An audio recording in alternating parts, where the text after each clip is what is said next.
Well, I'm still on a Walmart high. I was in Walmart yesterday, and it's higher than a lot of churches in this world. I've been in a lot of churches in this world. You go into Walmart and everybody sort of drops their persona. Everybody's just who they are, like right off the bat. And I noticed yesterday, every single person smiled. Everybody, they pass each other in baskets and they just smile at each other. Everybody's just who they are. Holy Walmarts. Everybody drops their persona and they're just who they are. And of course, your willingness to be who you are with them brings it out in them. And everybody's looking at each other's baskets. What are you, having a birthday? And it was really lovely. In Par versus Force, I did remark about Walmarts, and Sam and I corresponded back and forth, and he liked the book, and I was looking at integrity in business, and we remarked about the integrity of Walmarts, which in those days calibrated in the high 300s. Well, 350 is willingness, helpfulness, good-heartedness, integrity, etc. So I admired his putting integrity into the workplace, into business, and so we had sort of a mutual appreciation, and now we see Walmart has become the biggest corporation, the biggest company in the entire world. Somebody from the Wall Street Journal had called me about the validity of spiritual concepts in the workplace, in business. And I think Walmart speaks for itself. You calibrated 380, you become the biggest corporation in the world. Other corporations that calibrate around 70 have gone bankrupt. So it speaks for itself, the fact that spiritual principles, as long as you don't call them spiritual, if you call things God or spiritual, you get a negative reaction from a segment of the population. But as I say, God sneaks in the back door as integrity, integrous business principles, because they show up in the bottom line. So yesterday, the people were saying, how may I help you? I mean, wow, what a great space to come from. Who else in the world comes from, how may I help you? Yeah, the Motor Vehicle Bureau doesn't, you know what I mean? IRS doesn't. So the world, the government especially, could take a lesson from Walmart's because it's attitude, being responsible for being friendly and helpful to everyone. Well, I wasn't going to talk about Walmart's this morning, but this is the fifth of a series of 12 lectures. The overall design of the lectures is to create a field of understanding of things that are very difficult, historically have been difficult to understand, and to approach it from the side of the ego. So these beginning lectures have been designed to familiarize us with the ego and how it functions, how to spot the fulcrum by which the ego takes off in one of two directions to create a dualistic perception of the world. And so spiritual advancement then is obstructed by the structures of the ego, and therefore we have spent several lectures on studying the structure of the ego, which is the title of today's lecture. What is the title of today's lecture? I forget. Anyway, something about being warped out by the illusion and perception and illusion and the distortions of reality. So to fully understand that, then we'll continue on the lecture series. Today we're going to be talking about context versus content, how truth becomes distorted.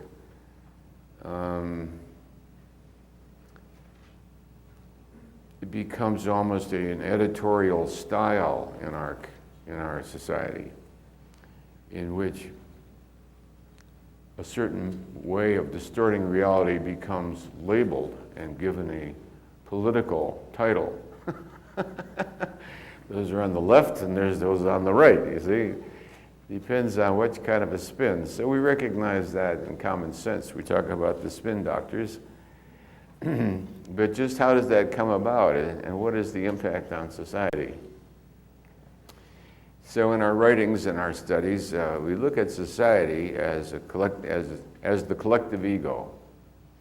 So looking at the world and looking at yourself, it's a lot easier to look at the machinations of the ego in the world, because we don't feel personal about it. It's easy to see it out there. So one way of understanding our own ego is to see how it functions in society. Society is the big model out there. One reason people love movies is you can sit in the safety of your home and without getting personally involved, watch the vagaries of the ego as it works itself.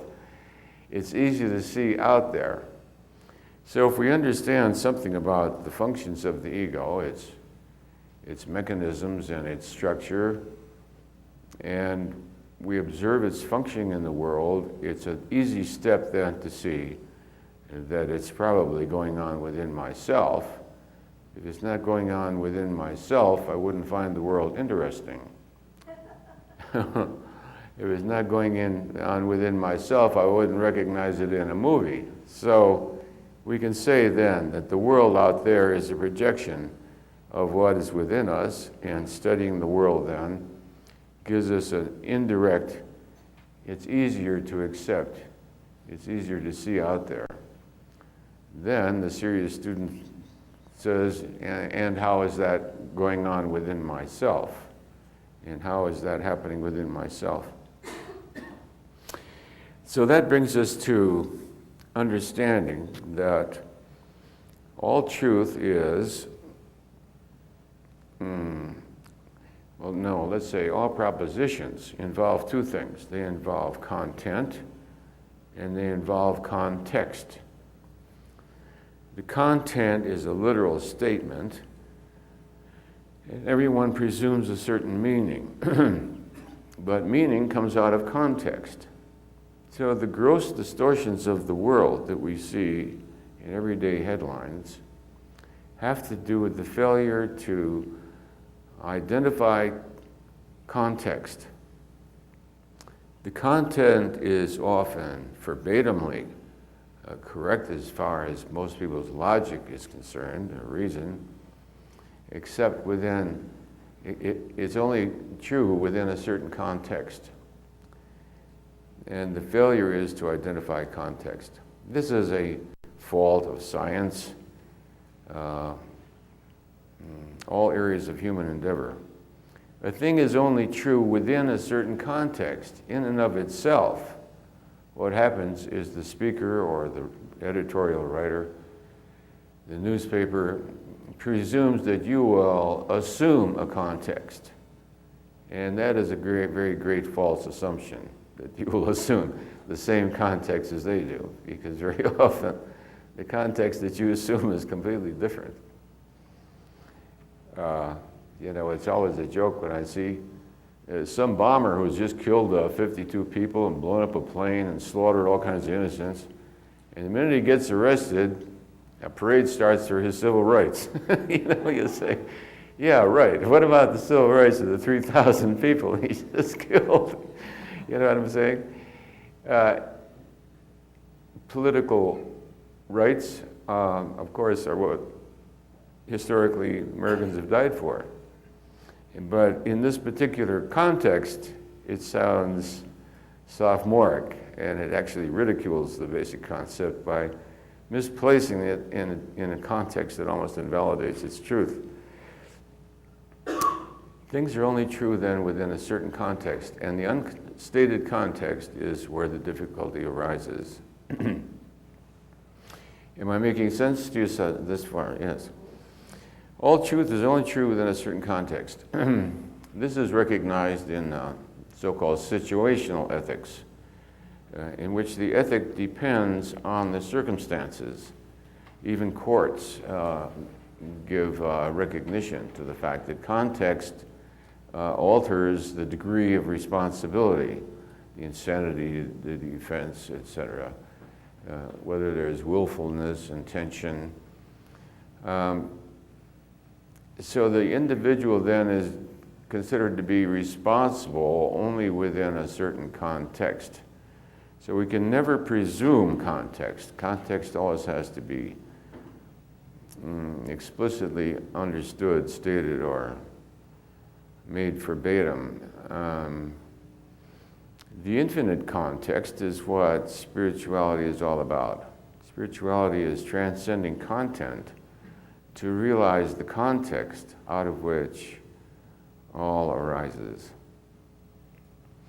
In the beginning of all these lectures, I think we usually start out with a statement of what the ultimate infinite context really is of everyday life. The realization that everything is happening of its own. Everything we see is spontaneously being what it is, exactly as it is this moment. And each moment is therefore perfect. For anything to be what it is at this moment, it has to fulfill the potentiality, which is innate to its creation, innate to its existence, so that everything, if the universe stopped this instant, everything is perfect right now. Each thing is becoming that which is innately its potential. So we see that the rose half unfolded is not an imperfect rose. It's perfect up to this point. The perfect design is that this rose should unfold in this way. And at this moment, it is the absolute perfection of that which has gone before. As you know, that which has gone before is the totality of the entire universe throughout all of time. That's what it took for this rose to be right here at this moment. And if the universe stops right now, it has already reached its perfection, because its perfection is to be half unfolded at this moment. To see that that is the condition, the state of affairs, is what hit me in Walmart yesterday. Everybody was just spontaneously being exactly who they were at that moment, with no disguises, no, people drop their persona in that kind of a setting. So the lovingness that's innate within the human condition was able to shine forth.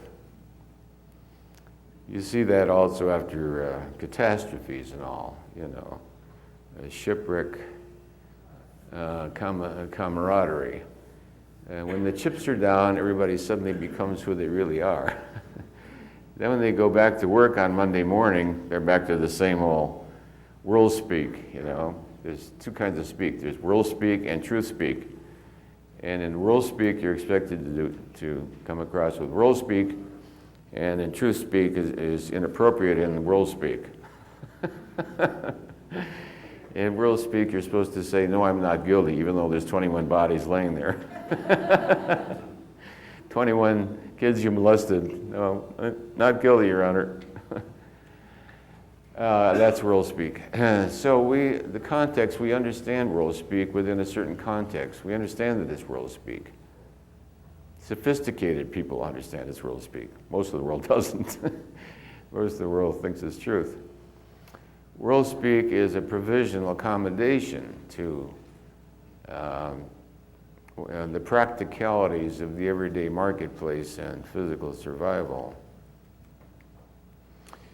Within ourselves, however, the condition of world speaking tends to continue. The inner voice continues to lie to ourselves, create illusions. And so today what we want to do is try to transcend those illusions. One way, the most important way which you're speaking of today, that illusion arises, is the failure to recognize context. when we judge things and when we judge ourselves, to attack ourselves and others, the only way you can do that is by removing it from context. The only way you can attack yourself for what you did yesterday or last year or 2 years ago or whatever is to forget the context in which it happened. So Monday morning quarterbacking is always fallacious, always fallacious. It's always fallacious. Why? Because it's a different context. Monday morning's truth is not the same as Saturday afternoon's truth. They're two different truths. The conditions which existed at the time in the past are different than the conditions which exist today. What was accepted worldwide as normal human behavior can't be criticized now in retrospect. When I grew up, the woman's place was in the home. She ruled it like she was the matriarch. The woman ruled the house. And the man was supposed to go out there and bring home the bacon. He didn't rule the house. He expressed his opinions, but if you like them diced, they're better than sliced. She says dice is better for you, and you got diced, you know. So mother ruled in the house, and she was revered because she was the sustainer of life. You know, the mother had a profound importance. And as a boy, even if your mother asked you to whitewash the basement on a Saturday afternoon and you had to cancel your baseball game, if you looked even the slightest disappointed, your father would say, "Wipe that look off your face, young man." It's disrespectful to your mother. Wow. So the mother had tomorrow's Mother's Day. The mother had a very high rank. Within her domain, she ruled supreme. And men, when she entered the room, stood up. You know that lots of you in this world, I see from your age, don't know what it means. When the woman entered the room, the men all stood up. You see that today? No. When the woman came up to the doorway, the man opened it for her. And those gestures were to honor her. Do you understand? Women were being honored.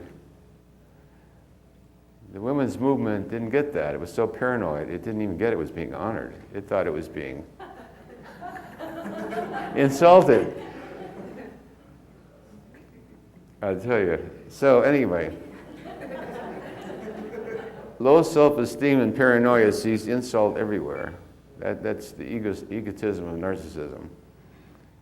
The entitled attitude and the narcissism that undermines so that you think that to be honored is to be insulted. So anyway, the mother reigns supreme. You didn't use any vulgar language in her presence.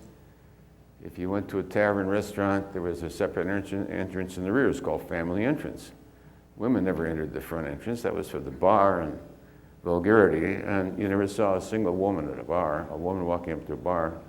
I never saw it in my whole life. And the first time I did see it, I was like shocked. All right, so the woman's rank, her status, her worth was revered. Revered. Mother, the word mother was revered. The mother was respected, revered, and she was also protected. Men went to war to protect the mother and her children. Her function was revered. And let's see what happened to that with the paranoid distortions that have fallen upon mother now. So you see, the context means that when people, you see, Monday morning quarterbacking would say, well, women had an inferior position. Well, this is from Monday morning's quarterbacking. And it's a perception that really misses the entire reality of what went on in those days. We can look back at slavery and say, oh, how awful that was. Yeah, it's awful 250 years later when it's no longer a world style. In the years of slavery, it's a world phenomenon. All the countries of the world practice slavery. The Arabic world still practices it. So, you see, by shifting context, we can look at the role of, they can look back and say how wrong it was, the way women were held down and couldn't get a job in the workplace. Well, who wanted to? I don't know of a woman that wanted a job in the workplace. It was thought when I grew up that to have the woman in the house working was a disgrace. For a man to have his wife out there working was a disgrace. It means he couldn't afford to make a living. His wife had to go to work. It was pathetic. Everybody felt sorry for him, and he was a weak sister, He can't even make enough money to support his wife, for God's sake. She had to get a job at Walmart. So the meaning of a woman's working was completely different. The only woman who worked was the spinster who had to, and everybody felt sorry for the spinster. So you see how different it's contextualized now. So you see what an error it is to go into retrospect into a different context of relationship and humanity and what was normal and accepted and expected. It was not only normal, it was expected. Everybody fulfilled their social role as it was defined at the time. There was So you see now, a number of years later, how we can make all that wrong. We can go back 250 years and say how it was all wrong. We can go back hundreds of years and say how it was all wrong, how the Irish were treated. The Irish were treated worse than the blacks were treated, actually. We can say it was very wrong for the black kings of Africa to capture other people and sell them. So if you're looking for moral fault, you keep going back farther and farther into the origination. If there was slave trading, where did they get the slaves? They got them from slave traders. Where did the slave traders get them from? They got them from brokers on the docks. Where did the brokers on the docks get them? They were sold to them by the kings. Where did the kings get them? They got them by intertribal warfare. That was the lifestyle. Instead of killing the victims, they let them live.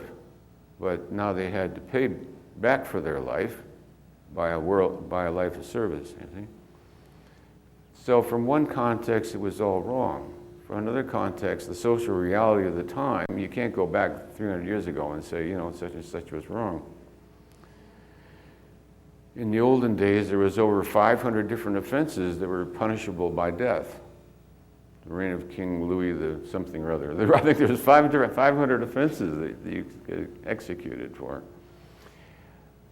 So you see how fallacious it is to shift context and go in retrospect and try to make wrong something that in the context of the time was not wrong. It was certainly not wrong for my mother to be honored, for women to be honored. I didn't feel like I was putting women down to hold the door open for them. I still don't.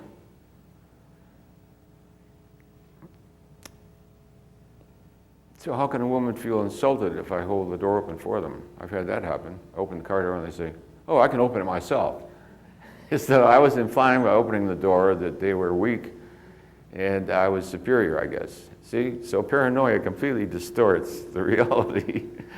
I was brought up to honor women, stand up when they enter the room, hold the door open. So I'm honoring them, and she thinks she's being dishonored. So what a shift, don't you see how context now totally changes meaning. Context totally changes meaning. Shift context and you shift the statement to mean the opposite. To mean the opposite. To mean the opposite. This is done all the time. This is done all the time. This has been done throughout history. It's the Achilles heel of mankind is that it can't recognize truth from falsehood. So the only real importance of the work I've done so far is to point out that nowadays there is a means by which we can discern truth from falsehood. Throughout all of time, man has had no compass sailing the difficult and dangerous seas of human life without even a compass to tell them truth from falsehood. So it's almost like a new beginning. Therefore, the work we're doing is unique in that I think it's for the first time in human history that we've been able to do legitimate, verifiable, bona fide spiritual research. The only spiritual information we've gotten has been the spontaneous inner awakening of various gurus and sages and saints and beloved individuals in which it has happened spontaneously or as the result of rigorous spiritual work. So we have the information obtained by the subjective awareness of people who have become enlightened. And interestingly, the subjective state of the condition we call reality with a capital R has been the same for thousands of years. There's no variation. Every individual who has reached a certain level of consciousness says exactly the same thing. There's no argument. No argument, no difference. Perhaps a different style of presentation. Speech can be in Sanskrit or Latin. But whether it's in Sanskrit or Latin or English, the experience is the same. So we have the fact that spiritual truth has only been arrived at as a profoundly subjective state. And therefore, that's which I've stated in books and research and in lectures, is that the absolute reality is radical subjectivity. The only way to know anything about any kind of truth is purely subjective, purely subjective. There's no way you can make an objective statement. There's no such thing as an objective statement. An objective statement would be something that exists independent of an observer, and inasmuch as there's no observer, there could be no objective reality because there would be no observer to make any remarks about it. Therefore, the closest thing that science and the world has come to being able to make such statements, of course, is revealed now by quantum mechanics, subparticle physics of quantum mechanics, in which the profound role of consciousness is now demonstrated for all to see. All of you familiar with quantum mechanics, raise your hand. Ah, great. Well, I don't know anything about it, so I'm glad you're here.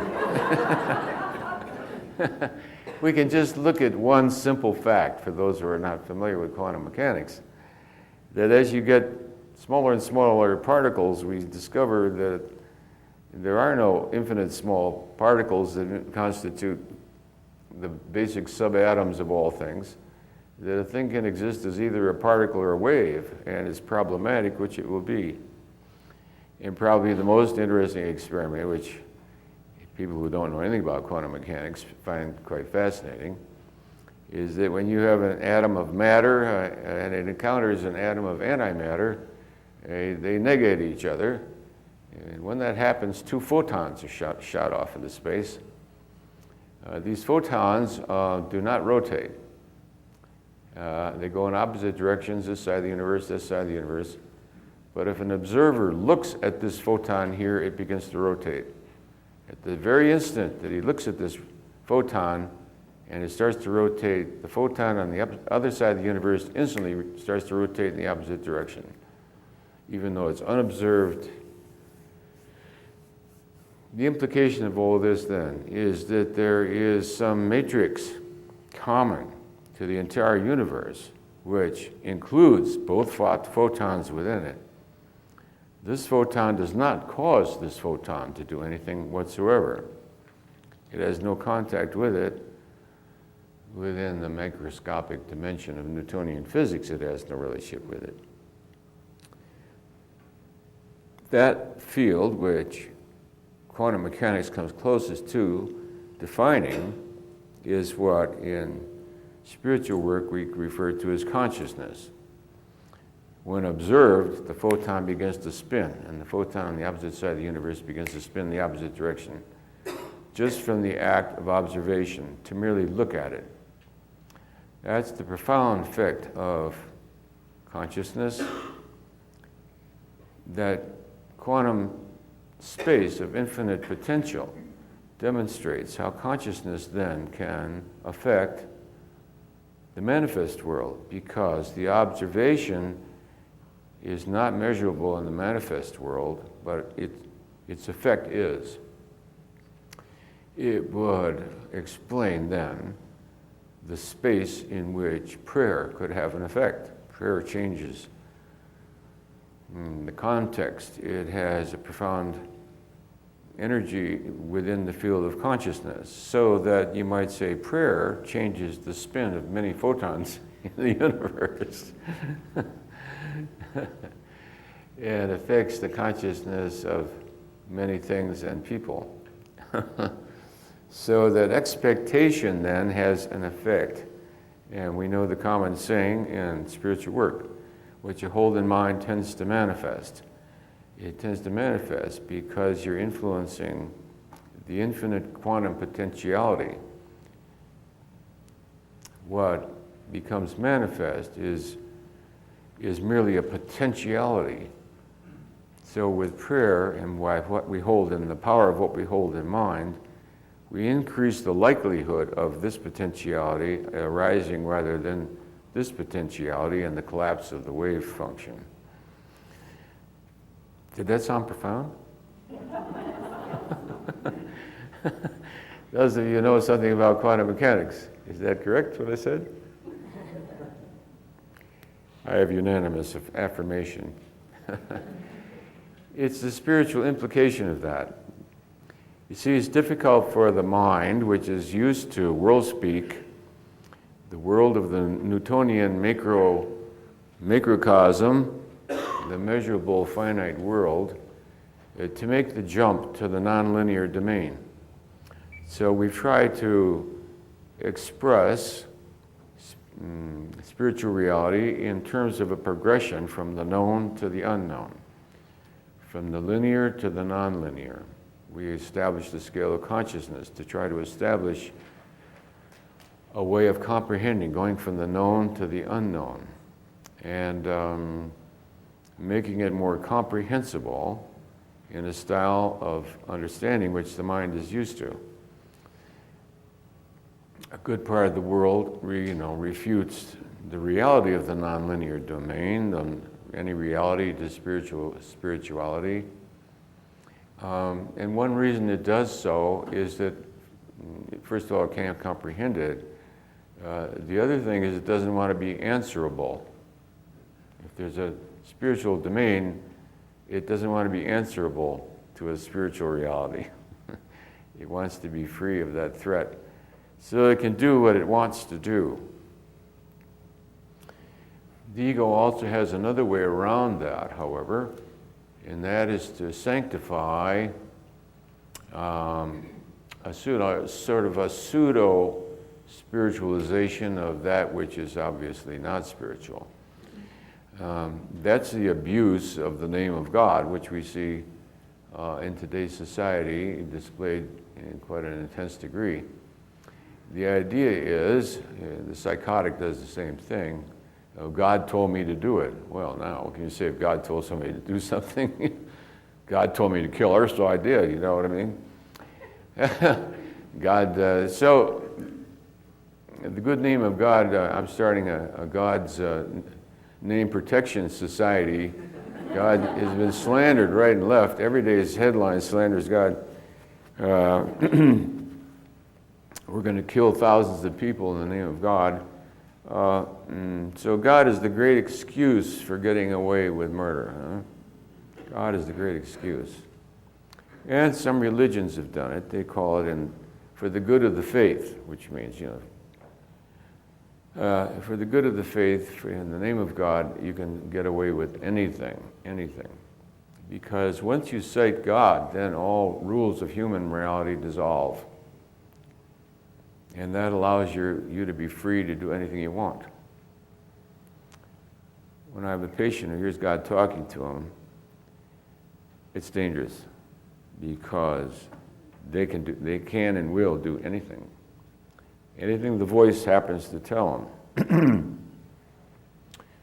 Lower astral entities have learned this over the millennia, that all you have to do is tell the listener that you're God, and you can run them like a machine. Yeah. The lower astral domain is made up of those spirits who have refused God. Refused God. Not those who are unable to recognize God, like atheists or something. Atheists are integrous. Integrous atheists. We once asked, is there a place in heaven for him? And said yes. To say that in all due honesty, I can't really get what God is all about, is just being honest. And means I'm not that evolved yet. I can't, it's not a reality to me. That's an honest statement of truth. You get to come back here and keep moving on until it does start making sense to you. But it's a good starting place. It means it's at least integrity. No, the lower astral is those who were given the choice and refused God. That's a totally different can of worms. And we've noted in doing the spiritual research, a lot of times that a writer at one time, at the time they did their writer, the rating's calibrated at a certain number. And then the teacher, somewhat later in life, calibrates at a considerably lower number. And it's as though one rises to a certain level of awareness and consciousness, and that summons forth a test. It's traditionally called a test or a temptation or a challenge.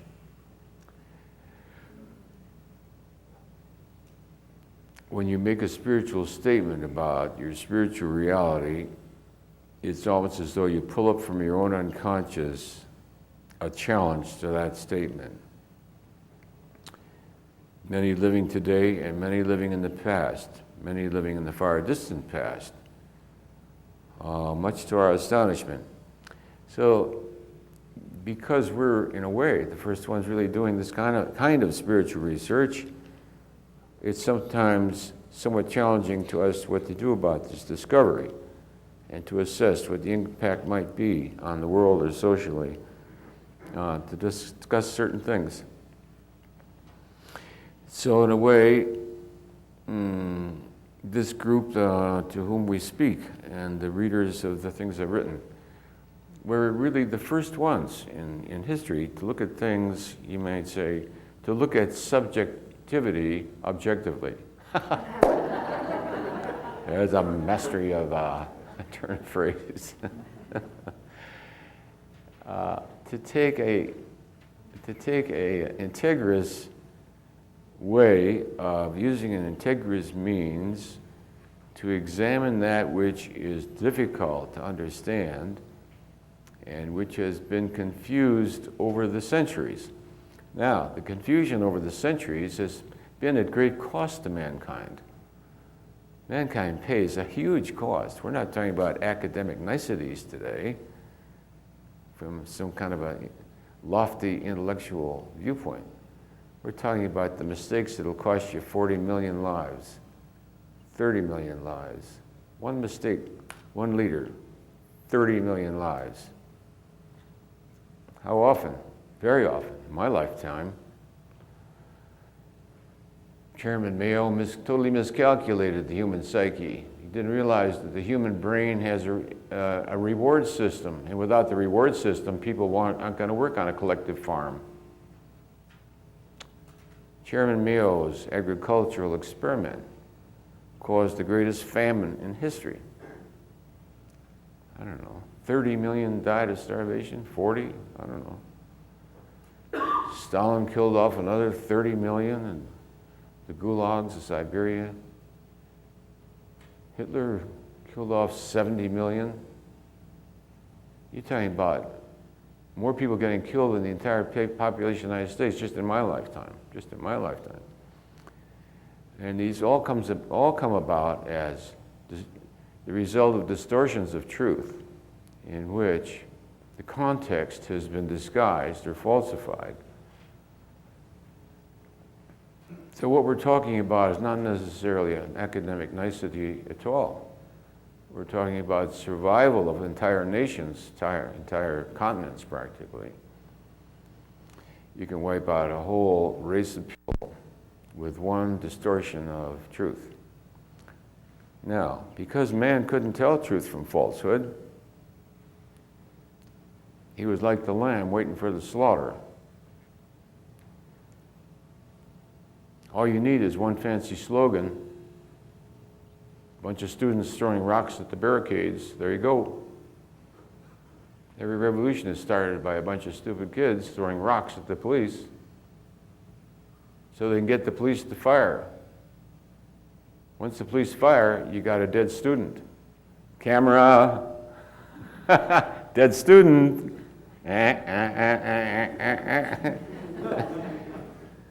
Little child is better. In the Middle East, they specialize in slaughtered children. You get a little 3-year-old dead on the street. The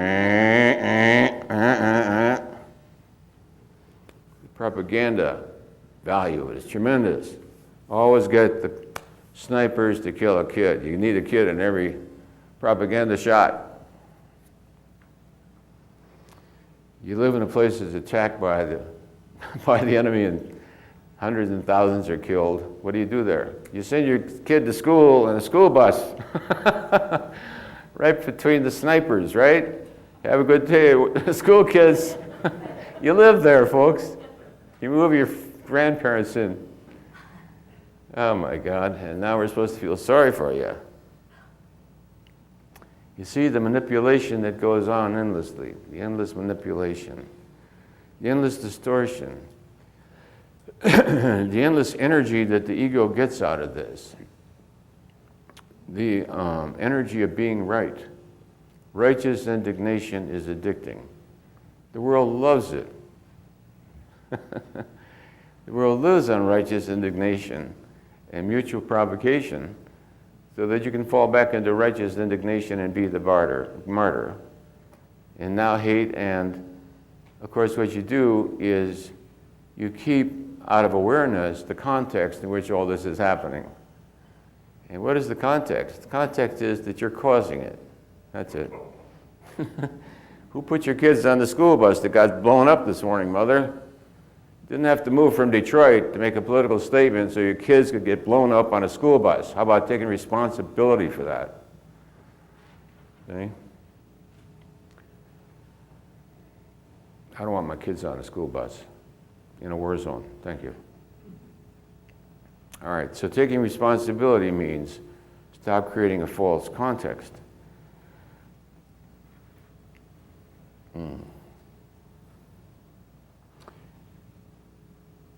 It's because of keeping context and content carefully separated that all the catastrophes of the world have come about. So what we're talking about today is basic, you might say, to all human suffering. The game of playing martyr, the game of provoking other people to be the attacker, the narcissistic ego game of entitlement. It's out of entitlement that all of these phenomena arise. First, you have to misconceive. Then you have to have sufficient egotism, out of which comes entitlement. And now you feel entitled to do and carry out within the world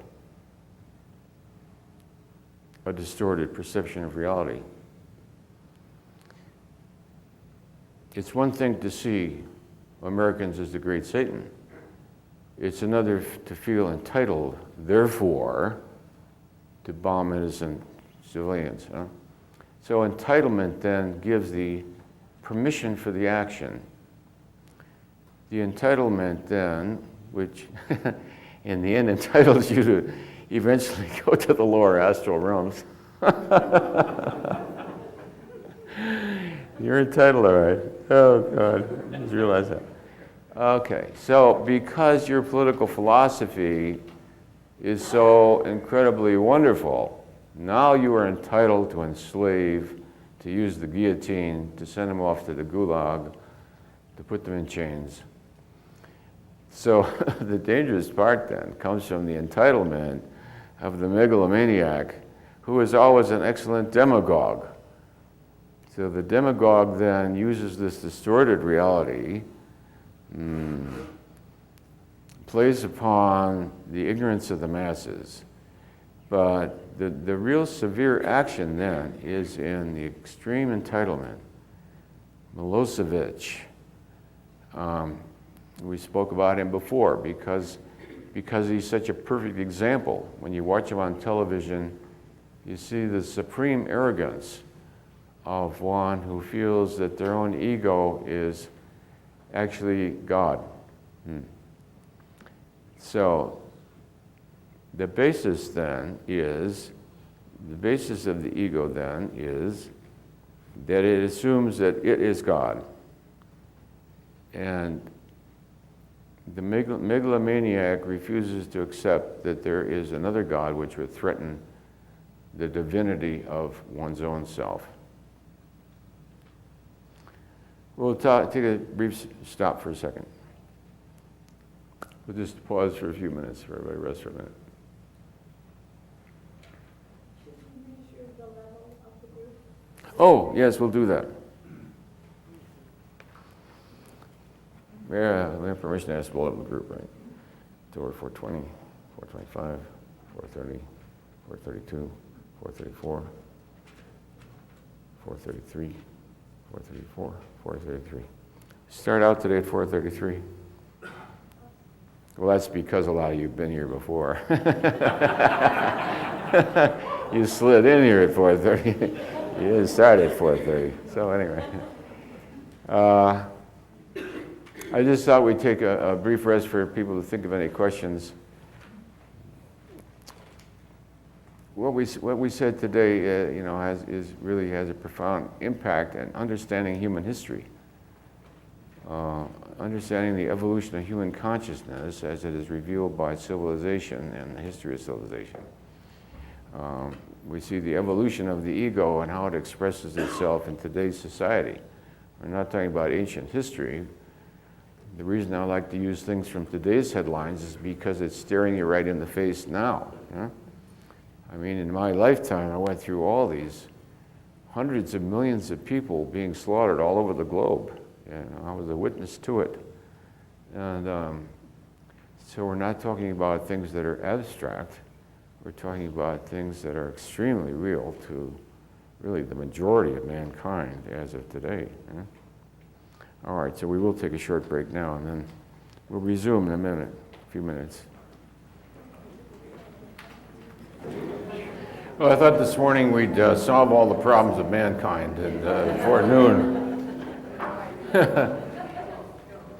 Well, what I've been sharing with you is an evolving field of knowledge. You understand? We found an instrument that opened whole realms before inaccessible, a way of validating and confirming truth, a way of discovering things that mankind has never had before. Mankind dealt with the limitation of logic. Logic is in the 400s. That reminds me. Logic, okay. One of the great impediments to enlightenment. The 400s is probably the major block for an enlightened group. This is a very advanced group here. You realize the level of consciousness of all of mankind is 207, and we're talking to a group here that starts at 430, around in there, which is so far beyond the mass of humanity that most of humanity wouldn't even understand you people in this audience at all. You see, we talked about context. The unsophisticated person presumes that the rest of the world thinks the way you do. I got news for you. The rest of the world does not think the way you do. In fact, the rest of the world thinks you're stupid. The world is not run by logic and reason. All the political disasters, military disasters throughout history, including this very day, are based on the presumption that the other people think like you do, hold the same values as you do, are restrained by the same moral constraints that you are, nothing could be farther from the truth. Reason and logic, fairness, humanitarianism are ridiculous.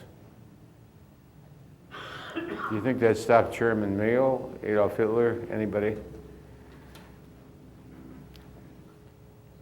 Oh, they wouldn't do that because they'd be killing themselves. Remember the Cold War? Oh, they wouldn't do that. They'd be killing their own people. Killing their own people is the specialty of megalomaniacs. The Germans deserve to die, Hitler says. Saddam Hussein, all the megalomaniacs of the world are run by megalomania. Megalomania means that the people have no value whatsoever except to serve their vanity. No, the opposite side will not be constrained by that which is reasonable at all. They will kill all their own people. So, when you realize that, you realize how dangerous they are. They are not constrained by reason and logic. So we'll talk about a few things today. As I said, the research is evolving continuously. And you people are part of it, are being here. Sometimes a question will come up, we haven't looked at it. We look at it right here and now. This is the first time it comes up. Many of the presumptions throughout mankind's history have never been challenged. And many of them are being challenged here for the first time. We were talking about context. You cannot look at yesterday's events and make it wrong because the context is different. Part of guilt is looking to the past, attacking ourselves for what we did, said, thought, or felt at that time. But at that time, the context was different. Today, the context is different. It only looks wrong because you're making an error of context. To treat women now the way they were treated in the late 1800s would be a social error. It was not a social error. We were talking before about how women were treated when I grew up. Don't forget, when I grew up, it was an agrarian society.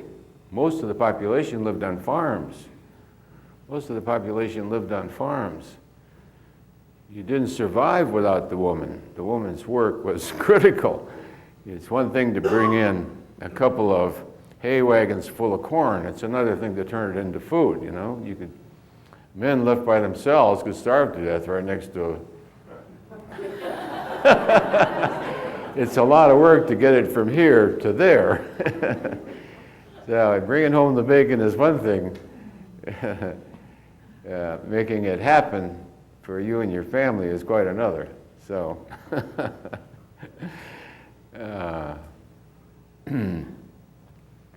so we can't make things wrong by retrospection. You can't attack yourself for yesterday because the only reality is right now. People say, I can't stay in the now. My mind wanders to the past or the future. That's an absurdity, because your mind can only wander to the past or the future in the right now. So you're still always in the right now. It's right now you're worrying about the past and the future. You are in the now, folks. So you can't get out of the now. All you have to appreciate is what the context is of that state of now. So the fallacy of shifting context, which is done in politics all the time, is done in politics. A statement which sounds good as a street slogan is now put in a different context of an international event, and now you come from moral righteous superiority, moral righteous superiority. What you don't realize is that you're being sophomoric, and God save us from the sophomores. God save us from the sophomores because they live in academia. See? They were at the college age of naivete, and they stayed there and became a professor. The world out there, they haven't the slightest contact with. I know, because in the practice of medicine, you would not believe the BS that comes out of academia and via government regulations. You say, where's this guy lived all of his life? Has he ever seen a sick patient? I mean, get with what's real, you know what I'm saying? There's new regulations called HIPAA, H-I-P-P-A. They run, I don't know, 58,000 pages, and of course I'm responsible as a physician for knowing every iota on every page. And if I don't, I'm subject to a $250,000 fine and 10 years in prison. I mean, is that friendly? Is that like Walmart's? The government agencies calibrated 202. You know what that is? That's perfunctory honesty, because if you aren't, you get arrested. 202 is, I don't want to get into government right now. I want to talk about a generality which I have not researched and which we'll do this morning. Are you hiding back here away from me where I can't find you? Right, we're going to do a few research things because we just want to show you how the field evolves. Now, everybody in the room has read lots of books on spirituality, no doubt, you see. And, relax for a second. We read all the spiritual material, or we go to church, we listen to a great lecture, we feel terrific. The very next day, we curse the first guy that cuts in front of us in traffic. We say to ourselves, didn't I get it, or what?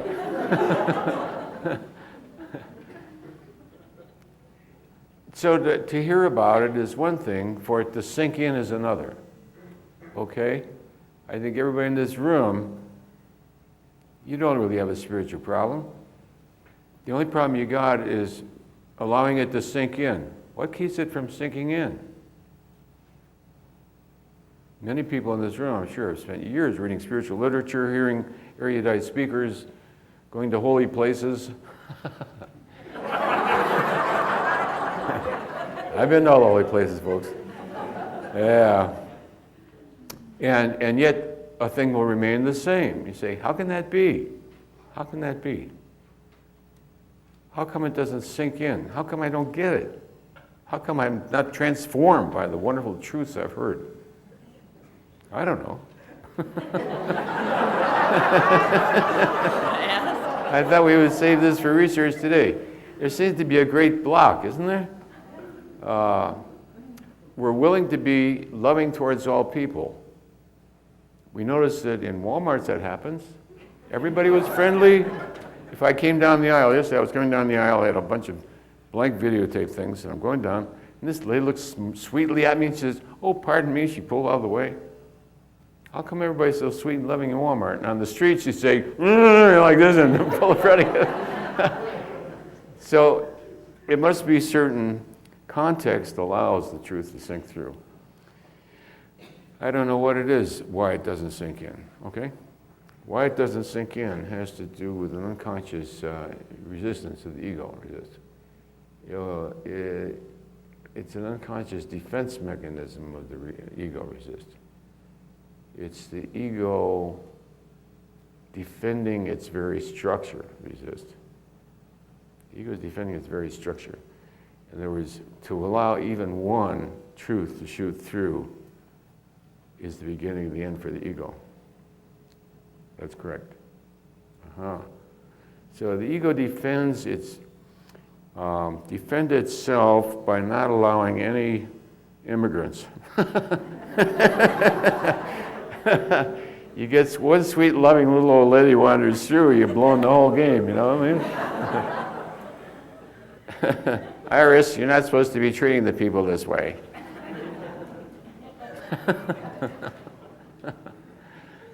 Oh, I see, okay.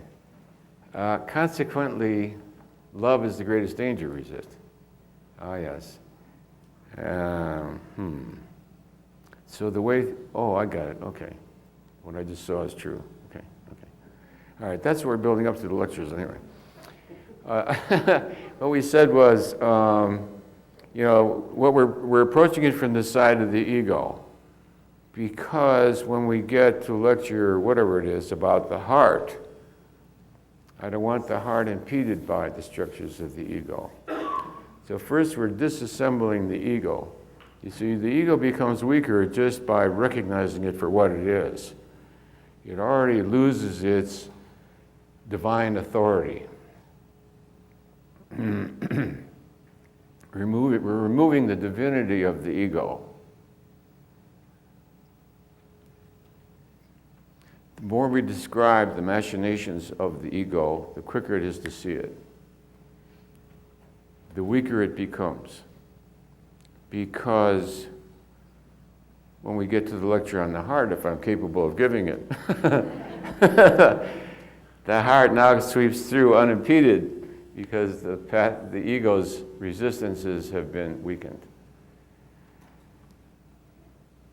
That's the beauty of the Course in Miracles. The beauty of the Course in Miracles, when I saw it, I said, wow, brilliant. The ego, the Course in Miracles first it takes you through an elimination of the ego structure before it comes up with truth. As I say, lesson 76, I'm only subject to what I hold in mind, only works if you've done 1 through 75. I said one time, I think it's lesson 76, I'm around in there. I was talking about the students I had in the Course in Miracles who wouldn't go weak with anything, and I tracked some people that were just starting the course, and of course fluorescent lights made them go weak and all and everything. And around 76, fluorescent lights and all the stuff that makes everybody go weak with kinesiology no longer, and it's about the lesson. I'm only subject to what I hold in mind. So somebody heard that and he went home and read that lesson, and then hoped that his asthma would be cured the next day. I said, you forgot the first 75 lessons, folks. 76 is meaningful if you've gone through 1 through 75. Oh, okay. Why? Because it changes the context. Huh? So that's what we're doing here.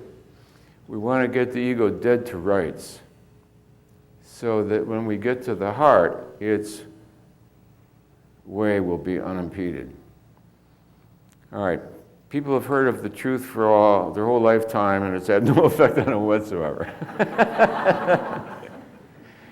I had a lady I know well. She said, I've gone to metaphysical groups, discussions, weekend retreats, and for 35 years, and nothing's changed. That's curious. It's also sad, isn't it?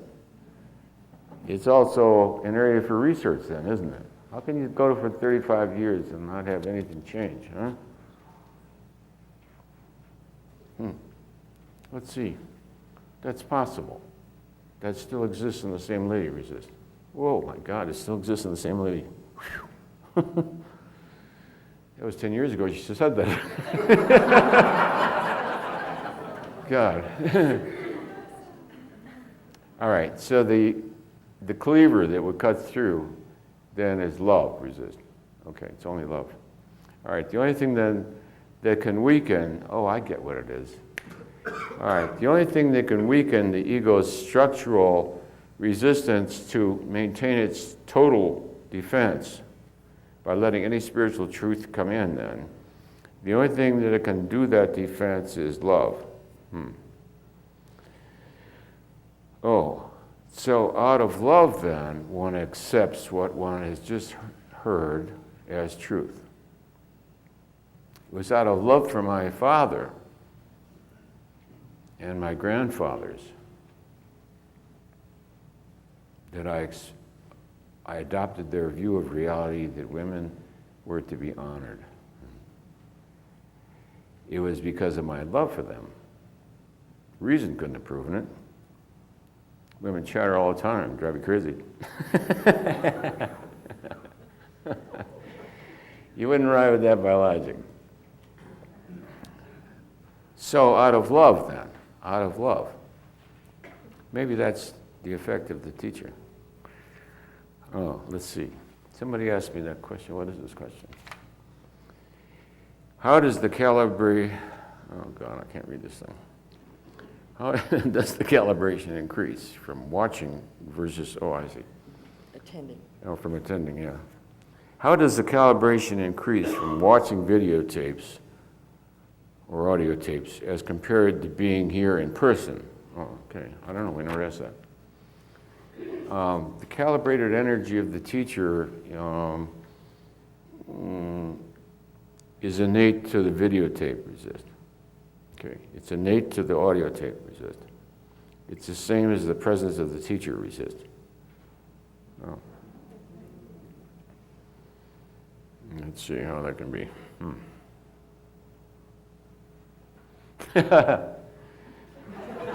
Divinity doesn't record on videotape resist. Oh, I see, because it's out of form. Okay. Videotape can only record content then, form, within the Newtonian paradigm. It doesn't record the infinite divinity out of which the totality of reality arises, which is reflected through the teacher, okay? The teacher reflects that. The teacher is reflecting it today, over 800, 900, 990, 995, 999,000, okay? All right, it is calibrated. It is radiated through the consciousness of the teacher. That's the value of it. I'm a little disappointed. I thought God recorded on videotape. No? Could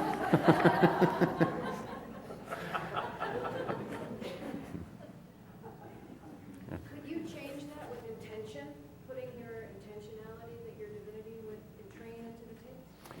No, you see, what you supplement, what happens is you hear the teacher, and that allows your own divinity to come forth. So the radiance of divinity is felt from within. That's true. Okay, right now the vibration of the teacher creates the context, which brings forth the response from the listener's context. Yeah, okay. All right, so then what it does is it removes the blocks. What we're trying to do is disassemble the ego so the radiance of the self shines forth, which it does. So the difference is the presence creates a certain, I don't know what, aura. But the listener, it's the listener's divinity that allows them to realize the truth of what's being said. So the truth of what's being said then becomes acceptable by virtue of love. You see, when my father and grandfathers spoke about this matter, the ring of validity was absolute. It was absolute. There was no question. Don't you ever speak that way to your grandmother? I mean, that was it, you know? You don't question that, you don't ask about it. That's the way the world is. So, all right, so I see what it is. What could undo it then would be the respect for the love out of which the truth was spoken. I see that, okay. All right, during the break, somebody asked me, how do you see the perfection of 20 million people, dead bodies laying there? You can see it in the roads. Can you see it after a nuclear disaster, huh? If the perfection of all that is there at all times, how come it looks the way it looks at times, huh? We said, as the rose is unfolding at every instant, it is already complete, huh? At a certain state of realization, every instant is already complete. There's nothing you want, there's nothing you need, there's nothing you desire. As you get to the end of the movie, the TV set stops, you don't feel any loss of how the movie ended. Every moment is complete up to that moment. There's nothing to look for, seek, or desire, nor is there anything to regret. If you live on the moment of now, there's nothing to desire and nothing to regret, because everything is already perfect, including getting blown up. It's perfectly fine to get blown up. How are you going to get out of this world, folks? Slowly with an oxygen tank? Piecemeal through the surgeon?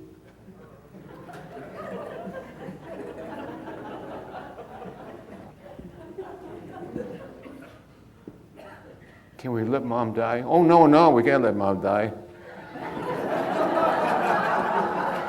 Please, can you take out the oxygen tube?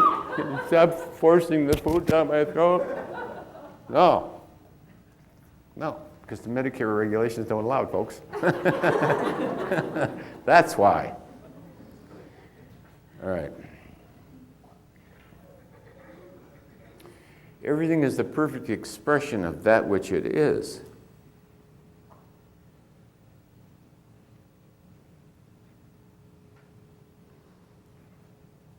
$100,000 dead bodies just blown up by an atomic explosion is the perfect expression of that. Huh? Bin Laden's bombing the Trade Center is the perfect expression of calibrated energy 70. Correct. You're correct. That's what 70 looks like. Calibrated level 70 is the age of the dinosaur. Rapacious, bloodthirsty. One time a pack of killer dogs, wild dog pack, came through my barnyard, and the chickens were running around. There was 3 or 4 of them. 2 of them were breeds that are well known for mauling and killing children, which is why people keep them, I guess. Oh, he never bit anybody. No. He was saving up for this one. Nice little 3-year-old. Num, num, num. Some guy got bitten 65 times trying to keep his little chihuahua up in the air while this mad beast of a dog is attacking him. So anyway, everything is the perfect expression of what it is. The dinosaur is the perfect, rapacious, greedy, looking only to myself and what I want. Nothing else out there has any rights. It takes what it wants and kills what it wants in the process. That's energy 70. That's Bin Laden. That's the World Trade Center. The consciousness of mankind, don't forget, has been below 200, which is the level of integrity, which is just common decency, like the IRS.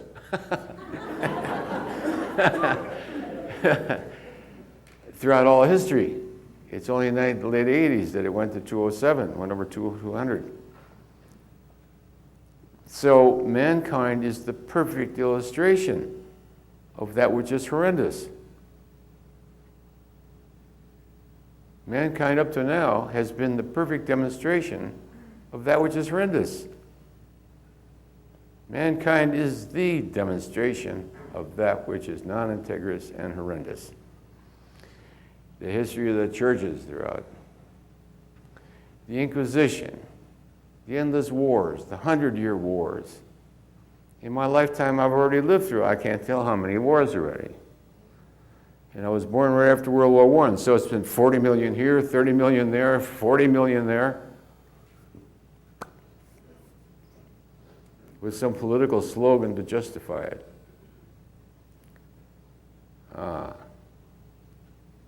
Watch out for the idealistic political slogan. Kill more people than anything else on it. All right. So each thing then is the perfect representation.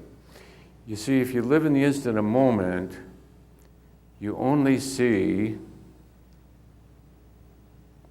the bullet coming in and going out his back and the blood squirreling all over, and it's like a dance, huh? You see the perfection of getting killed by a bullet. That's how you get killed by a bullet. That's how it happens, folks. Just like how you chop your thumb off. In one instant, it's absolute perfection. That's the perfection of cutting your thumb off. Like that. That's the zen of catching chickens. The zen of catching chickens in the hen house. In one instant, with absolute clarity, hand grabs that chicken, there's no me involved. The hand grabbed the chicken. The intent, there was no block in the intent, no hesitation. With absolute perfection, got that chicken. Everybody needs a chicken caught. You're looking at the world champion chicken catcher. I didn't get any karate lessons. I knew it was there. But it seemed to take too long, take you forever. I knew that moment would open up through karate. But instead it opened up in the chicken house. That moment of absolute light where there's no personal self. It was the perfect expression of that which it was at the moment as a caught chicken. All right. So everything is being perfectly what it is at the moment. Hitler was the perfect demagogue. I mean, he was profound. You look out there over the masses, you look at those History Channel of World War II, and you see hundreds of thousands of people, you know, and going in this great parade with all the flags and the music. I mean, it was fantastic. The perfect expression of nationalism. Perfect. And then you follow nationalism through to where it takes you. After Leningrad, 500,000 dead Germans, their bodies being dragged back by oxen and God knows what. That's a perfect expression of what nationalism is. So we can understand the political person who objects to nationalism. It says its history has been horrible. That's correct. But nationalism is not patriotism. Patriotism is something different. To confuse nationalism and patriotism is a grave error. There's one of those errors of context. Nationalism is one thing, patriotism is another. Patriotism comes from the heart. Huh? The reverence with which we held women as I grew up came from the heart. Huh? Feminism is like nationalism. It's a political position. There's no heart in it. There's no heart in it. And the feminist position is heartless. If anything, it's cruel and heartless to women. My reservation about it is that it's heartless to women. It has no love for women at all. It exposes them in the harshest terms, in the harshest structure. So patriotism is expressed in the poem, has there a man lived who, with heart so dead, with soul so dead, who never to himself has said, this is my own, my native land. You see, so now what you're talking about is the truth of the heart. The truth of the heart has no politics, you understand? Nationalism will kill you. Love for one's country is a totally different thing. Huh? Let's see. Patriotism calibrates over 500, 510, 520, 530, 540. Patriotism calibrates at 540. Nationalism calibrates over 200, 205, 210. Nationalism calibrates 205, 2010. All right, so the feminist political position calibrates over 200, 205, 210, 215. See? Political position is only 210. The reverence for women, out of which they were held as I grew up calibrates in the 500s. You see what I'm saying? So it's not necessarily progress to go from 500 to 200. Now I'm going to slam the door in your face and say, look, fight for yourself, you know what I mean? Take the downside of the workplace. So inviting people into the downside of the workplace is, come see, come saw. It's got its upside, it's got its downside, but you can't hold that one is the moralistic high ground, see? What we're talking about is the imposition of the supposed moralistic high ground as an imposition, a political imposition on the psyche of society, which is vulnerable and naive. It's vulnerable and naive because it doesn't understand context. That which is of God brings peace. That which is of God brings peace and love. Huh? So it's you can tell instantly that which is of God. It brings peace and love.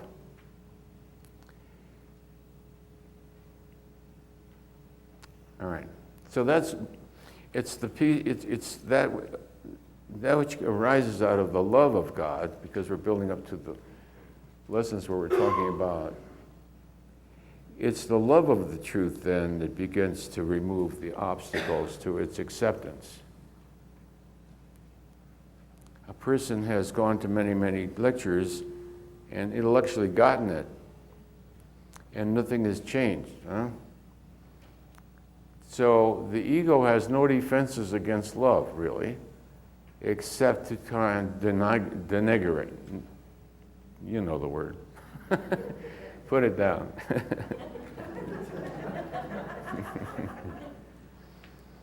So I'm mad at feminism as a political stance because it put women down from over 500s to 210.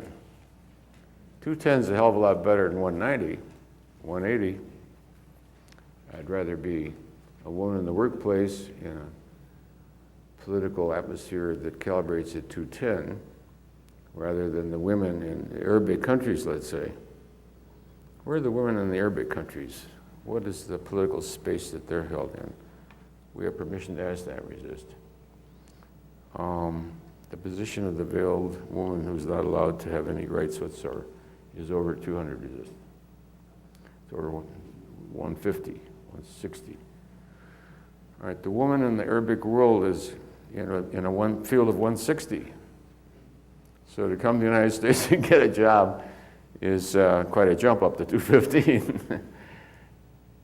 So you see, context spells everything. Is that an advance, or it all depends on the context in which you're coming?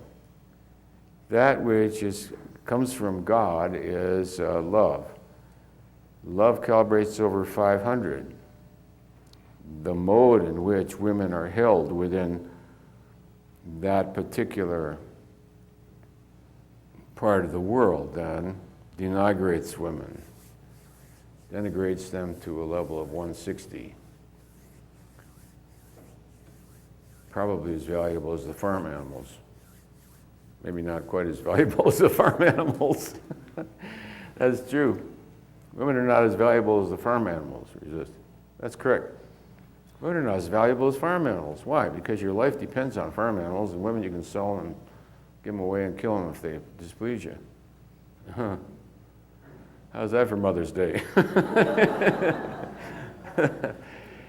Okay, so having a tool for consciousness research allows us to investigate a lot of the premises of society, a lot of the slogans that we unconsciously accept, a lot of the invalidations of reality. If love is the biggest danger to the ego, then that which is loving in society would attract attack from that which is against love. Huh? That which is threatened by love will try to attack love. Therefore, I expect, is Walmart unionized? No. I would expect the unionization of Walmart to be the headlines of 10 years from now. Why? Because it works perfectly, it's beautiful, it's peaceful, it's safe, and that'll bring out the dragons. We can politicize it, now start to make it wrong. Now start to make it wrong. Now start to hypothesize a correction of this hypothetical wrong, which of course doesn't even exist. And they're going to come in and correct it, and of course you're going to have to fork over. There's always a fee for this. Yeah? So, all right, we watch these phenomena then throughout society. We see how they're disguised as political positions. You see, it's not really political. Political is just a way of looking at a thing. A thing is not its descriptive, is not its description, which is very hard for the intellect to see.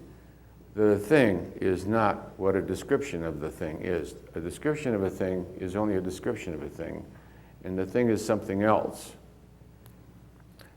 The thing is here.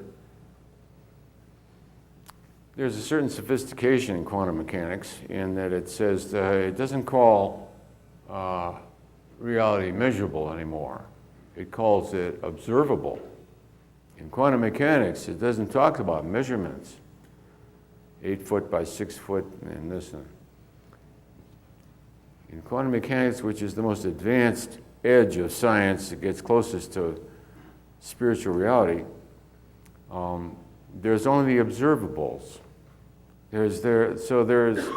The reason it's quite advanced is because now you have an intellectual sophistication, an awareness of the limitation of the intellect. Traditional science, God bless it, has brought us all kinds of wonderful things. Its limitation is that it doesn't realize its own limitation. In quantum mechanics, is that leading edge of advanced theoretical physics. It describes observables. There's only what you can observe.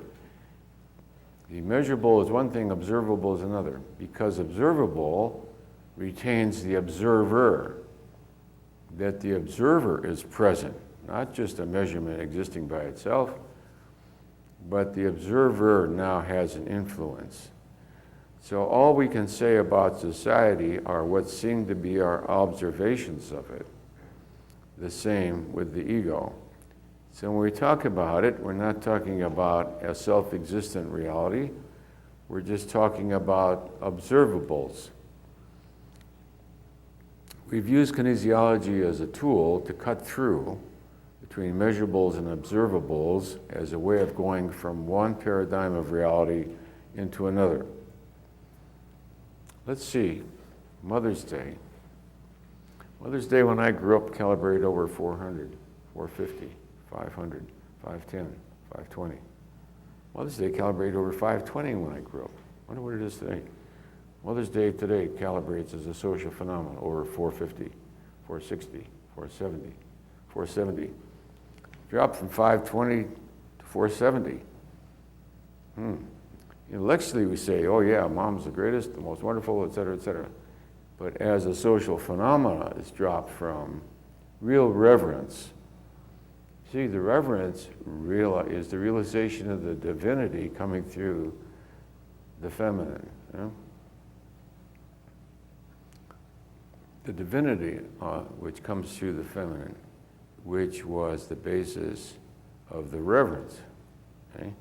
We revere that which we intuit the divinity of its essence.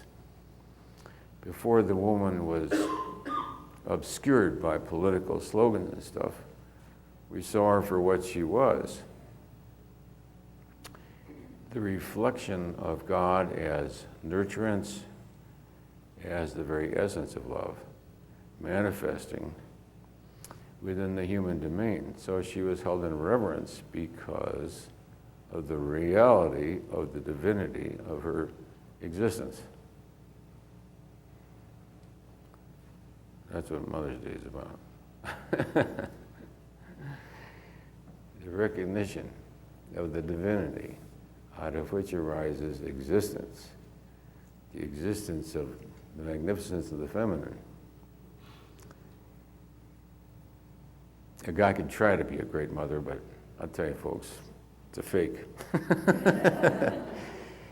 You train to be the good father holding the bottle there, but I'll tell you, it's not really your thing, you know what I'm saying? I got a new compressor at home, and I'm dying to go up and try out my new compressor that I got for Christmas, you know? And, but you're supposed to be the good father and feed the baby. Okay, right, okay. It isn't really real because it's not rooted in the evolution of human society throughout the eons. It's not rooted in me to nurse the baby. I think more tends to be rooted in the mother. Is that right? Well, I might as well sound sexist today. What the heck? That's true. All right. And so each thing then represents the perfection of that which it is. The unfolding of the rose when it's half unfolded, the battlefield full of slaughtered troops, the dead civilians after the atomic blast. Each thing was exactly what that is. It is a demonstration, the dramatization of that level of consciousness. And that's what drives man. Some people get that it's not too good. To have a battlefield of dead people is not too good. Not everybody gets that. A lot of people think it's wonderful, victorious, and we'll go on to the next battle. But somewhere in the human psyche, they get that this is not good. So the evolution of human consciousness then is built upon what we would now look at from a calibrated level of 430 as disasters and failures. But that's Monday morning quarterbacking. That's Monday morning quarterbacking. At the time, the victory seemed incredible and wonderful. We've conquered the Gauls and converted them to Christianity or whatever the hell we did. Is a great victory, a great victory. If we calibrate the energy of that, we'll see it's probably around 120 or something. So we can't Monday morning quarterback ourselves as a civilization, as humanity, by looking back at the dreadful past. Unvarnished, the past is frankly quite dreadful on the level of the collective. On the level of the individual, not necessarily so. In the home, people can be quite loving, calibrated in the 500s, but society as an evolving collective, as you can see, right up to present day. I was going to say September something or other, but it's not really September something. It's probably yesterday that the Middle East shot each other up over something. I'm sure 18 people got killed yesterday. Somewhere over some political positionality. So the learning curve then, what we're looking at is the learning curve. So when you put yourself down for the past, something you did yesterday or didn't do yesterday, whatever, all you're looking at you're looking at a learning curve of where it was then. That's where the learning curve was then. Where you are now is not the same place. So guilt, shame, attacking yourself, regrets, all this kind of thing, have no validity in reality because the context is what gives the reality its reality. Okay? Let's just see. All right, it's context that gives reality meaning, resist. Okay? So, content has no meaning whatsoever. What's a dead body mean? It doesn't mean anything. If you live long enough, you've walked over a lot of dead bodies. All kinds of sizes, shapes, ages. Dead bodies by the carload. What does it mean, though? Oh. What does anything mean? It's context, then, that gives everything meaning. It's the divinity of the self, that within you, the self with a capital S, shining forth as consciousness, the source of your own existence. So that's where we find God. You look into the fact that you exist. How did it come that I exist? Well, in one of the first lectures, we tried to transcend that. ignorance called causality. Because the ego would say, well, it was caused by genes and chromosomes and sperms and eggs and all kinds of biologic peculiarities. There's nothing more peculiar than watching this sperm and this egg doing their thing on TV. I mean, it's just...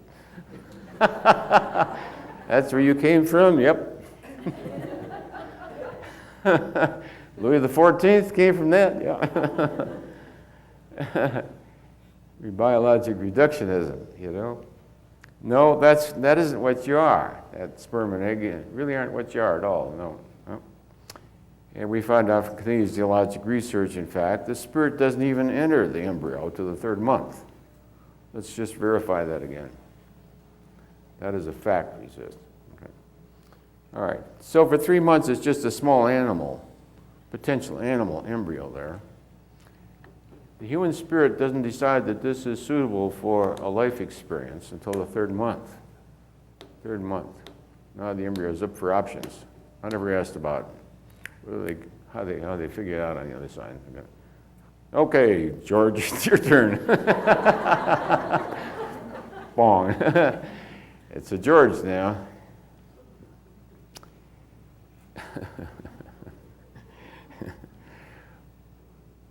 The reality of your own existence. So what we haven't mentioned so far, we said, truth only comes, meaning only comes out of context. And one context that we haven't spoken about this morning, of course, is karma. That you have both discernible context, undiscernible context, and non-identifiable context called karma.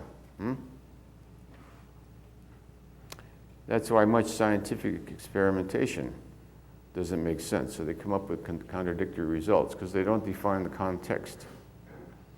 The reason computers can never create an artificial intelligence, it can only do logic trees in human intelligence. Human intelligence is a subjective evaluation of an infinite number of millions of data of information which it intuitively wends its way through without actually processing.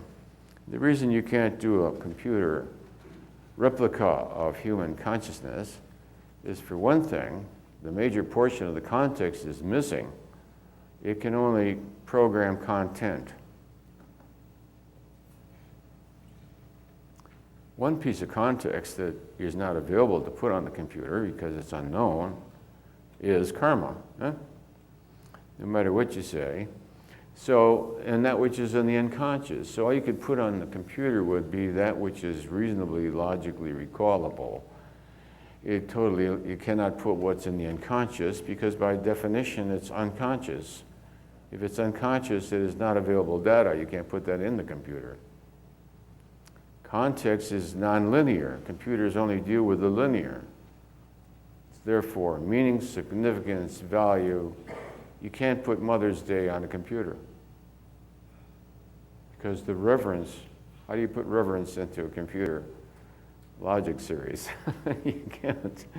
Why? Because it's a feeling state. It's a way of being with. It's a way of being with the totality of that which you are and the totality of the feminine. The way this consciousness is with the feminine evolved over eons. Evolved over eons. Its reverence for the feminine is eons old. All right. That cannot be put into a computer. So it's context that gives a thing meaning and value, significance.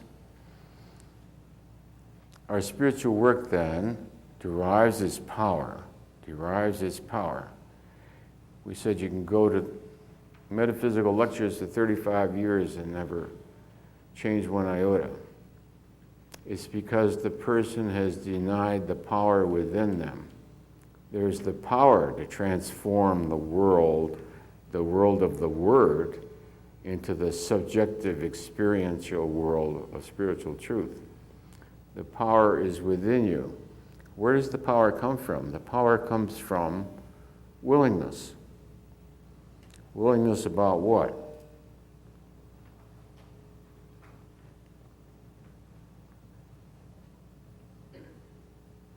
There was the willingness to accept that women were to be revered. When my grandparents said that, my father said it, there was no resistance to that. No resistance. The truth, instantly hit home.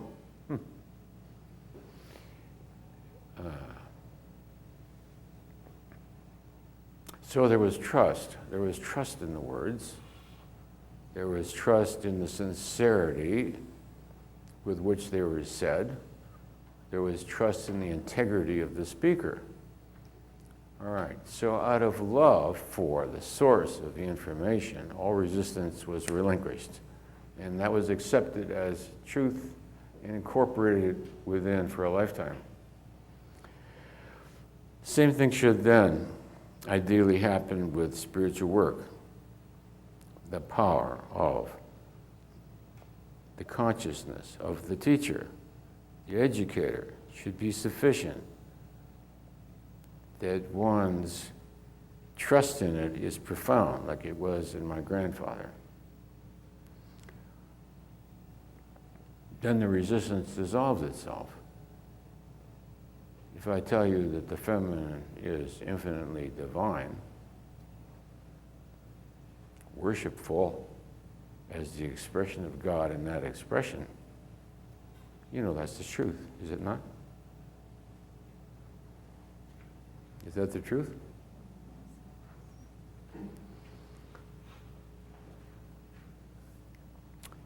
Then you reverence that within yourself, the feminine within yourself, you reverence as the expression of God, as it expresses itself in the feminine.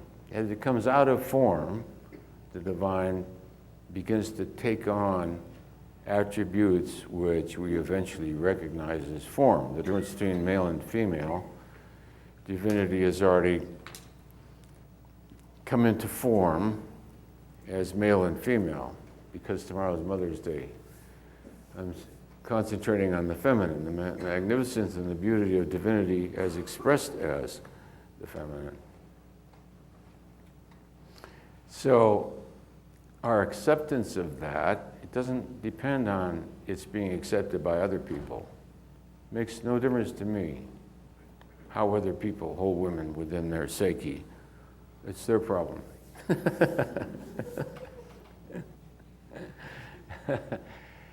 You see, because there's no conflict and no problem with the way it is within. As close to its being, as close to its divine nature as possible. So what did the grandparents do? My uncle, all the men in the family held women in reverence. Why was it so powerful? It was because they were holding it as close to its divine origination as possible. They were holding it as a condition, not as your uncle, not as your aunt or your grandmother or your mother, as personages, but they were holding it as a powerful field of realization. And I got it. I got what it was. The divinity innate within the feminine, that's what I got. That's why it is worthy of reverence.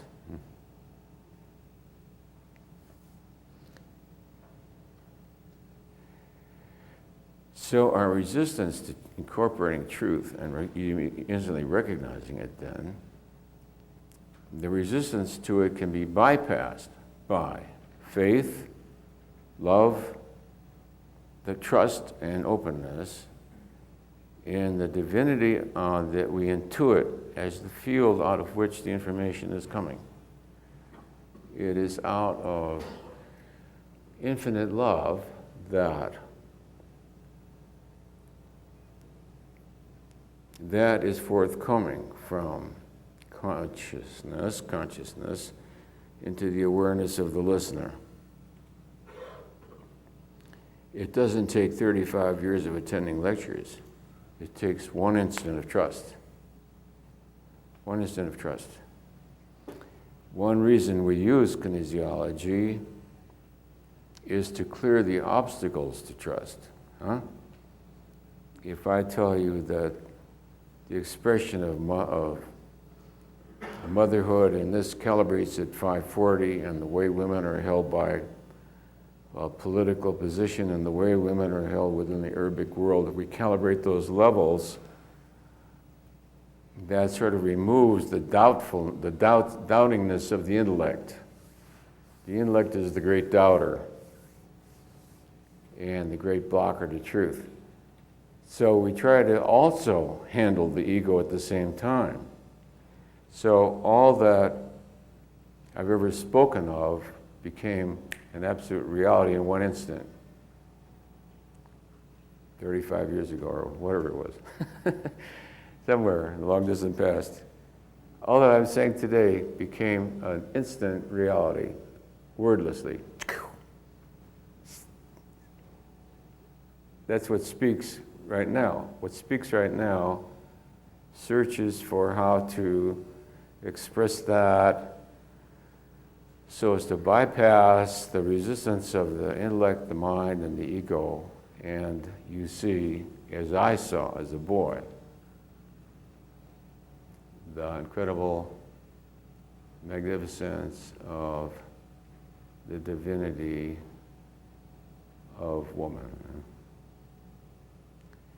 One instant, my grandfather said, "You never speak to your grandmother that way." God, I got how she was held.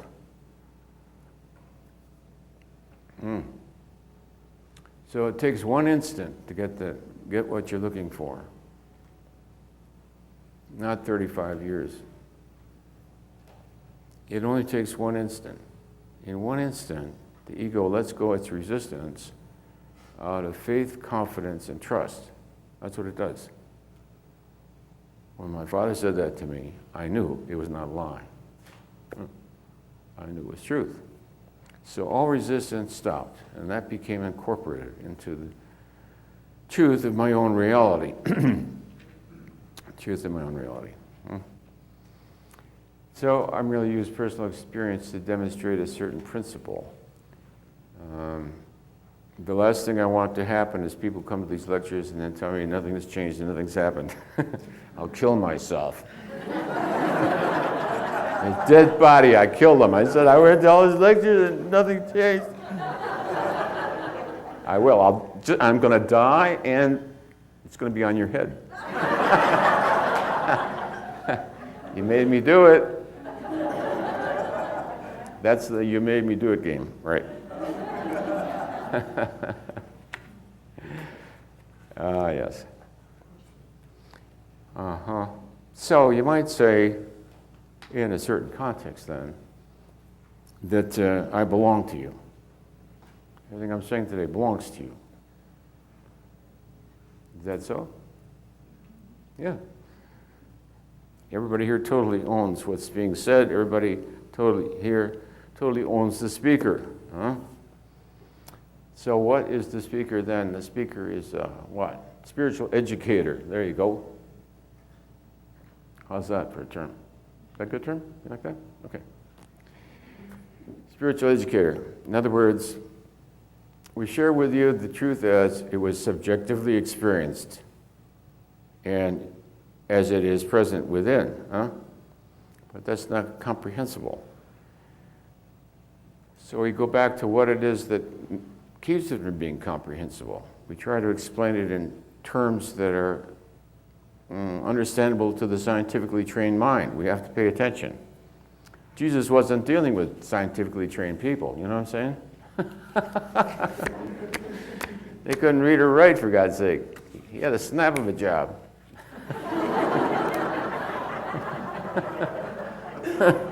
They hadn't read all the books. There weren't any books on the whole thing, you know what I'm saying? No, things have evolved in the last couple thousand years. And the listener, the student of today is somewhat different, considerably different,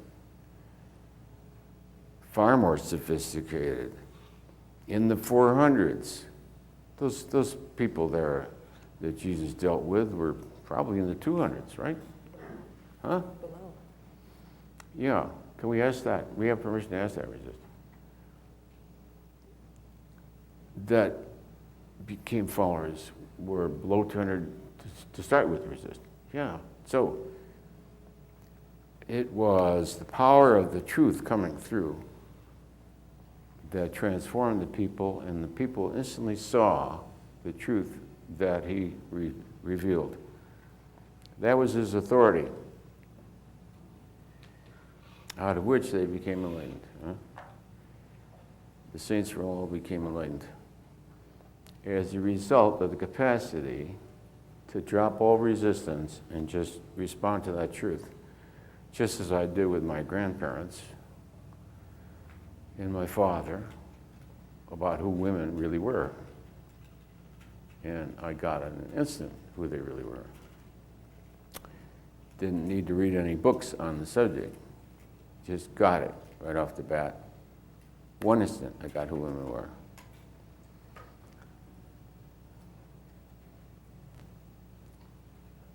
And in the lectures, all we want is in one instant, we get who we really are. All of us here are a gift to the world.